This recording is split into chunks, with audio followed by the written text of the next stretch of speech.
बोलो शंकर भगवान की जय। शिव चालीसा का पाठ करने से सुख सौभाग्य में वृद्धि होती है। भगवान शिव की कृपा से सिद्धि, बुद्धि, धन, बल और ज्ञान विवेक की प्राप्ति होती है। भगवान शिव के प्रभाव से इंसान धनी बनता है, वो तरक्की करता है, वो हर तरह के सुख का भागीदार बनता है, उसे कष्ट नहीं होता। भगवान शिव अलौकिक शक्ति के मालिक हैं। उनकी कृपा मात्र से ही इंसान सारी तकलीफों से दूर हो जाता है। हे पार्वती सुत, समस्त मंगलों के ज्ञाता श्री गणेश की जय। मैं अयोध्या दास आपसे अभय होने का वर मांगता हूँ। हे पार्वती जी के स्वामी, आपकी जय हो। आप दीन दुखियों पर दयालु हैं और साधु संतों की रक्षा करते हैं। हे त्रिलोकेश नीलकंठ, आपके माथे पर चंद्रमा चमक रहा है और नाग फनी के कुंडल आपके कानों में प्रकाशमान हैं।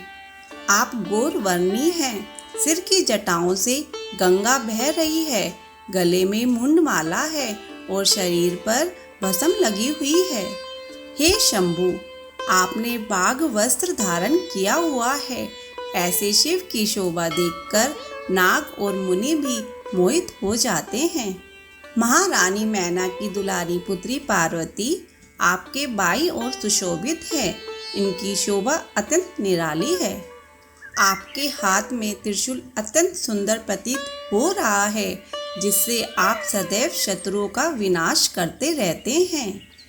भगवान शंकर के समीप नंदी व गणेश जी ऐसे शोभायमान हो रहे हैं जैसे समुद्र के बीच में कमल खिले हों। कार्तिकेय व अन्य गणों की उपस्थिति से आपकी छवि ऐसी बनती है जिसका बखान करना किसी के लिए भी संभव नहीं है। हे भगवान, देवताओं ने जब भी आपको पुकारा है, आपने तुरंत उनके दुखों का निवारण किया है। जब तारकासुर ने बहुत अत्याचार करने आरंभ किए तो सभी देवताओं ने आपकी शरण ली, आपकी गुहार लगाई। तब आपने तुरंत स्वामी कार्तिकेय को भेजा और उन्होंने पलक झपकने की देरी में उस राक्षस को मार गिराया। आपने ही जलंधर नामक असुर का संहार किया, जिससे आपके यश तथा बल को सारा संसार जानता है। हे शिव शंकर भोलेनाथ, आपने ही त्रिपुरासुर के साथ युद्ध कर उनका संहार किया और देवताओं को उस दुष्ट के आतंक से मुक्त किया। आपने अपनी जटाओं में वास करती गंगा की धारा को छोड़कर भागीरथ के तप की प्रतिज्ञा को पूरा किया था। संसार के सभी दानियों में आपके समान कोई दानी नहीं है। भक्त लोग सदा ही आपका गुणगान व वंदना करते रहते हैं। वेदों में भी आपके नाम की महिमा गाई गई है, परंतु अनादि होने के कारण आपका रहस्य कोई नहीं पा सका। समुद्र मंथन करने से जब विष रूपी ज्वाला निकली, तब देवता और राक्षस दोनों ही बेहाल हो गए। आपने उस ज्वाला रूपी विष का पान करके उनकी सहायता की, तभी से आपका नाम नीलकंठ पड़ गया। रामचंद्र जी ने लंका पर चढ़ाई करने से पहले आपका पूजन किया और विजय प्राप्त की और विभीषण को लंका का राजा बना दिया। हे महादेव, भगवान रामचंद्र ने जब सहस्त्र कमल के द्वारा पूजन किया तो आपने फूलों में विराजमान हो उनकी परीक्षा ली। आपने अपनी माया से एक कमल का फूल छिपा दिया तो श्री राम ने अपने कमल नयन से पूजन करना चाहा।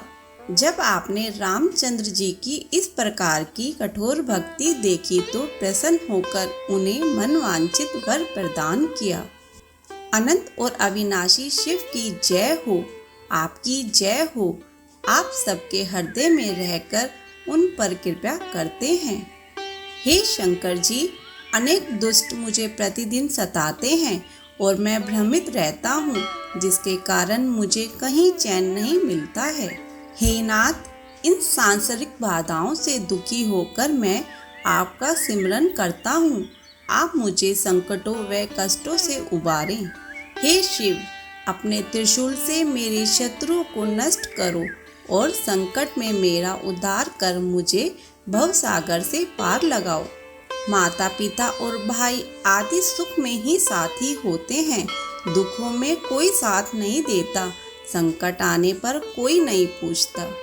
हे जगत के स्वामी, मुझे तो केवल आपसे ही आशा है, आप मेरे इस घोर संकट को दूर कीजिए। आप सदा ही निर्धनों की सहायता करते हैं, जिसने भी आपको जैसा जाना उसने वैसा ही फल प्राप्त किया। मैं आपकी पूजा अर्चना करने की विधि नहीं जानता, इसलिए कैसे करूं? मेरी सभी भूलों को क्षमा करें। आप ही संकट का नाश करने वाले, समस्त शुभ कार्यों को कराने वाले तथा सब विघ्न बाधाओं को दूर करके कल्याण करते हैं। योगी जन, यति व मुनि जन आपका ही ध्यान करते हैं। नारद मुनि और देवी सरस्वती शारदा भी आपको नमन करते हैं। नमो नमो जय नमः शिवाय। इस पंचाक्षर मंत्र का जाप करके भी ब्रह्मा आदि देवता आपकी महिमा का पार नहीं पा सके। जो कोई भी मन लगाकर शिव चालीसा का पाठ करता है, हे शंभु, आप उसकी सभी इच्छाएं पूर्ण करते हैं। जो कोई भक्त कर्ज में डूबा हुआ इस चालीसा का सच्चे मन से पाठ करता है, तो वह ऋण मुक्त हो सुख समृद्धि प्राप्त करता है।